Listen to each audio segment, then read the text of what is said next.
Dust motes danced in the lone shaft of sunlight, piercing the grimy window of the warehouse. Elias Thorne, CEO of Nutrifuel, a rapidly growing health supplement company, felt the unfamiliar rough fabric of his faded work shirt against his skin. His usual bespoke suits were a distant memory, replaced by scuff work boots and jeans that hung a little too loosely. His meticulously styled hair was now hidden under a ripped baseball cap, and a week's growth of beard obscured his chiseled jaw. He was no longer Elias Thorne, the visionary leader. He was Ed, a new hire in the packaging department, invisible amongst the rhythmic clatter of machinery and the drone of conveyor belts. A burning question had driven him to this extreme measure. Why were customer complaints about product integrity suddenly on the rise? His quality control reports showed glowing numbers, yet the whispers persisted, threatening to tarnish Nutrifuel's pristine reputation. He was confident it was a minor glitch, easily rectified, but he needed to see it for himself, from the ground up. The rhythmic clang of machinery was a constant, percussive symphony in the cavernous warehouse. Pallets scraped, forklifts whined, and the air hummed with the energy of constant motion. Elias, or rather, Ed, found himself stacking boxes, his muscles protesting with every lift. This was a far cry from his ergonomic office chair and a personal assistant fetching his artisanal coffee. The sheer physical demand was a shock, his back already aching and sweat trickling down his temples. The first whisper of unease came in the form of a casual remark. "Another shift! Another batch of questionable seals," muttered a grizzled man named Hank, as he expertly taped a box. Elias's brow furrowed. Questionable seals? He'd personally approved the new sealing equipment just 6 months ago. He watched Hank for a moment, noticing how he seemed to give an extra, almost resigned, tug to each tape. It was a subtle thing, easily missed, but it planted a tiny seed of doubt in Elias's mind. Can you feel that knot forming in his stomach, that growing sense of unease? His personal gauntlet arrived swiftly. A sudden, unexpected surge in orders meant a hot run, a deadline that seemed impossible. Boxes piled up faster than they could be processed, the conveyor belt speeding up to a dizzying pace. Elias, still fumbling with the industrial tape gun, felt the pressure mount. He fumbled a box, sending a cascade of Nutrifuel protein powder containers tumbling to the floor. A sharp, disapproving glance from his supervisor, a stocky woman named Brenda, made his cheeks flush. He scrambled to pick them up, his hands shaking slightly. He hadn't felt this incompetent, this utterly out of his depth, in years. He thought back to his office, where every decision was calculated, every move precise. Here, it was pure, frantic instinct. The crushing realization hit him like a physical blow. During a brief break, he overheard a conversation between two veteran packers, Daisy and Leo. "It's the old sealant," Daisy sighed, gesturing vaguely towards a dusty machine in a dimly lit corner. "They never replaced it, just moved it when the new one broke down. Says it's temporary. But that was months ago. Half the time, the seals don't hold." Elias felt a sudden coldness, a tightening in his chest. The new, state-of-the-art sealing equipment broke down, and they were using a substandard, unreliable backup. Without his knowledge, this was impossible. He had personally overseen the installation. The reports confirmed its functionality. The stabbing realization of a truth he was blind was almost unbearable. Imagine the weight of that realization hitting you, a sudden, undeniable blow.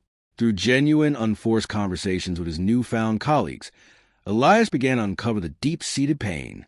He learned to miss lunch breaks, of shifts extended without warning, of requests for basic equipment repairs ignored for weeks. One afternoon, sharing a lukewarm instant coffee with a young man named Cody, Elias asked about the frequent overtime.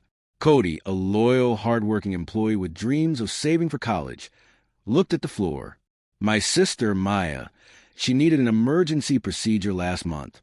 The company health plan, it barely covered anything. I've been working every extra hour I can get. Just trying to keep up. It's tough, Ed, really tough." Cody, completely unaware of Elias's true identity, shared this devastating truth, and it pierced the boss's core. Elias felt profound shame wash over him. He'd always believed Nutrifuel offered competitive benefits, a safe haven for its employees. How could he have been so wrong? The absolute gut-wrenching betrayal came swiftly and unexpectedly. During a late-night shift, Elias was asked to help an inventory check in a rarely used back room. There, tucked behind stacks of empty boxes, he stumbled upon a sealed, overflowing bin. Curiosity overriding caution, he pried it open. Inside, he found hundreds, perhaps thousands, of returned NutriFuel containers. Not just returned, but damaged. Some were visibly ruptured, others had compromised seals, and a few even showed signs of discoloration. A single damning sheet of paper lay on top, an internal memo addressed to a mid-level manager Elias recognized, detailing disposal protocol for non-compliant product returns, no record to be kept. His breath caught in his throat, his blood running cold. This wasn't just a breakdown. It was a deliberate cover-up, a systematic deception. The company was knowingly allowing flawed products to be shipped, then hiding the evidence when they were returned. The true, devastating scale of the problem, a rot extending far deeper than he could have imagined, paralyzed him. Can you feel the shock radiating through them, that chilling dread? The very next morning, the regular hum of the warehouse was punctuated by an unfamiliar silence. Elias, still in his ed attire, stood at the head of the main assembly line. Brenda, the supervisor, was barking orders when Elias raised his voice, a voice that suddenly carried an authority none had heard from Ed before. "Everyone, may I have your attention?" The room quieted. Wary, he took a deep breath, and then, slowly, deliberately, he pulled off his baseball cap. He ran a hand through his slightly disheveled hair, revealing the unmistakable features of Elias Thorne. A collective gasp rippled through the room. Astonishment, disbelief, and a mix of fear and awe flickered across the faces of Daisy, Leo, Hank, and Cody. Brenda's jaw dropped, her face paling. A profound silence descended, thick and heavy. Elias's voice, now resonant and unwavering, filled the void. "I've spent the past few weeks working alongside you. I've seen things that have shaken me to my core." His gaze swept across the room, meeting individual eyes. The old sealing machine, the health plan issues, the overtime, and worst of all, the hidden returns. He paused, his voice gaining strength. "This ends now." His actions were swift and decisive. The manager responsible for the cover-up was immediately terminated, escorted out of the building before lunch. The faulty sealing machine was hauled out and replaced with a brand-new, fully operational one, with a team of technicians ensuring its flawless performance.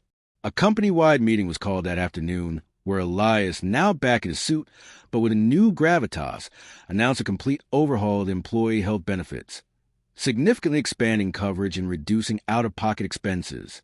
Overtime policies were revised, ensuring fair compensation and voluntary participation. The changes swept through NutriFuel like a cleansing wave. Elias personally initiated a Voice of the Frontline initiative, creating direct, anonymous channels for employee feedback, ensuring that no grievance, no suggestion went unheard again. Quality control became an obsession, not just a department, with every employee empowered to halt production if a flaw was suspected. Customer service, once a mere complaint desk, was transformed into a proactive engagement team, reaching out to ensure satisfaction. The tangible impact was undeniable. Employee morale soared. Smiles replaced tired frowns. The once strained atmosphere in the warehouse was replaced by a sense of camaraderie and shared purpose. Customers, noticing the impeccable quality and responsive service, flooded social media with praise. NutriFuel, once a company with a creeping shadow of doubt, was reborn, its integrity restored, its reputation shining brighter than ever. Elias Thorne, the CEO, had learned that true leadership wasn't about power, but about profound empathy, courageous listening, and the unwavering resolve to do what was right, especially when no one was watching. It was a resurrection, forged in the gritty reality of the warehouse floor, and built on the unwavering belief in the people who made NutriFuel what it truly was.